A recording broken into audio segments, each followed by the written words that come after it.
Bonjour tout le monde, ceci est ma 16e vidéo qui concerne l'astrophysique. Pour tous ceux qui n'ont pas vu les 15 premières vidéos, juste vous rappeler rapidement que mon nom scientifique est Gilles Lauzon-Ortubise, mon site internet firsthumanmultiintelligence.com.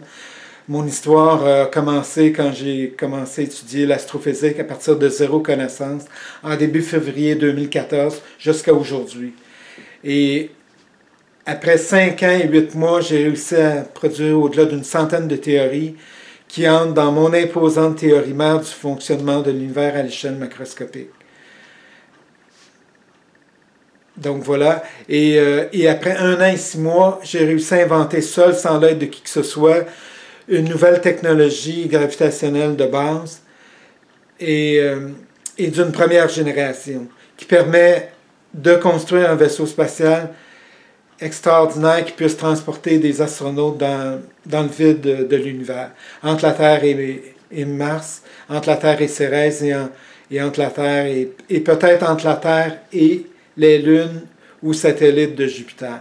Mais ça, c'est pas certain. Bon, voilà. Donc, en fait, hier, j'ai repensé à ça en me disant, bon, cette technologie... Ah oui, j'ai décidé de nommer cette technologie-là technologie gravitationnelle de base d'extraterrestres. Pourquoi, ou des extraterrestres? Pourquoi? Parce que il est évident qu'eux, ils ont réussi à la produire avant moi.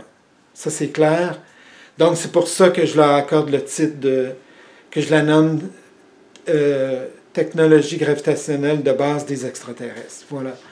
Et d'une première génération. Et des autres générations aussi, parce qu'il y en a plusieurs. Donc, de une génération à la 6e génération. Donc, voilà. Et donc, c'est ça. Quand j'ai repensé à ça hier, je me suis dit, oui, mais c'est tellement difficile d'inventer ça. Et c'est là que je me suis remis à penser, à me dire, est-ce qu'un extraterrestre a réussi à l'inventer? Eh bien, ma position, c'est que j'en doute fortement. Je ne crois pas qu'un extraterrestre a pu l'inventer, par lui seul. Là. Non. Ce que je crois, c'est que les extraterrestres ont développé, comme nous, on commence à le faire, une intelligence artificielle. Et eux, ils ont réussi à développer une intelligence artificielle d'un niveau extrêmement élevé et qui est produite par de puissants ordinateurs. Et ces ordinateurs-là, c'est quoi leur rôle? C'est de produire toutes sortes d'idées qui vont dans toutes les directions. Et à la suite de ça, un groupe d'extraterrestres, des intellectuels très développés, ils étudient chacune des nouvelles idées, jusqu'à ce qu'ils tombent sur la nouvelle idée qui est celle d'une nouvelle technologie gravitationnelle de base. Donc, c'est pour ça que je la nomme des extraterrestres. Parce que dans mon cas, moi, je l'ai inventé sans l'aide de qui que ce soit. Je l'ai inventé seulement avec mon cerveau. Et sur le coup, je ne m'en suis pas rendu compte. C'est par après, quand j'ai regardé ça, que là, j'ai dit, ah oui, mais oui, wow, voilà. C'est possible de construire un vaisseau qui puisse la produire. Donc ça, voici. Et le sujet d'aujourd'hui, c'est pourquoi Phobos se rapproche de Mars. Et donc, et pendant les 5 ans et 8 mois que j'ai travaillé sur la théorie mère du fonctionnement de l'univers et la production d'une centaine de théories ou plus, j'ai inventé une nouvelle théorie qui puisse expliquer pourquoi et qui est très, très crédible, qui est très logique et que j'ai du mal d'imaginer qu'il puisse en exister une autre qui puisse mieux l'expliquer.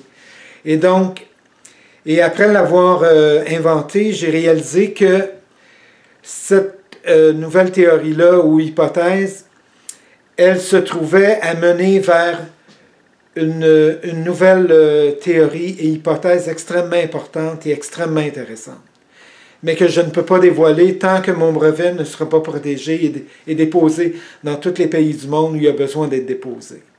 Donc là-dessus, je ne peux pas aller plus loin, mais aussitôt que j'ai obtenu mon brevet, que c'est déposé minimalement, à ce moment-là, je pourrais tout publier mes théories mères, toutes mes théories qui rentrent dans mes théories mères du fonctionnement de l'univers sur mon site, dans une revue scientifique et tout dévoilé de A à Z, ou peu, de A à Z carrément. Donc voilà, je vais revenir, actuellement on vit la pandémie là, qui est extrêmement sérieuse et grave, donc je vais revenir sur le coronavirus pour dire, écoutez, faites tout ce qui est possible pour éviter la transmission, faites-vous vacciner le plus tôt possible, respectez les règles protectrices pour ne pas attraper la COVID, pour ne pas attraper le coronavirus, pour que ça puisse se transformer en COVID-19, puis peut-être vous mener à la mort, donc, ou à la mort de l'un de vos proches. Donc voilà, donc respectez les règles protectrices, donc le port du masque, la distanciation, puis le lavage de mains le plus possible. Parce que quand vous l'attrapez, vous ne le savez pas. Tant que les symptômes ne sont pas manifestés, vous êtes contagieux et vous pouvez la transmettre à vos proches que vous aimez et ça peut les mener vers la mort. Donc, il faut toujours rester prudent en toutes circonstances. Parce que moi, comme vous, je veux qu'on retourne le plus vite possible à des conditions normales de vie qu'on connaissait avant le coronavirus. Donc, d'accord. Donc, merci pour m'avoir écouté pour cette vidéo et à la prochaine. Bonne journée, au revoir.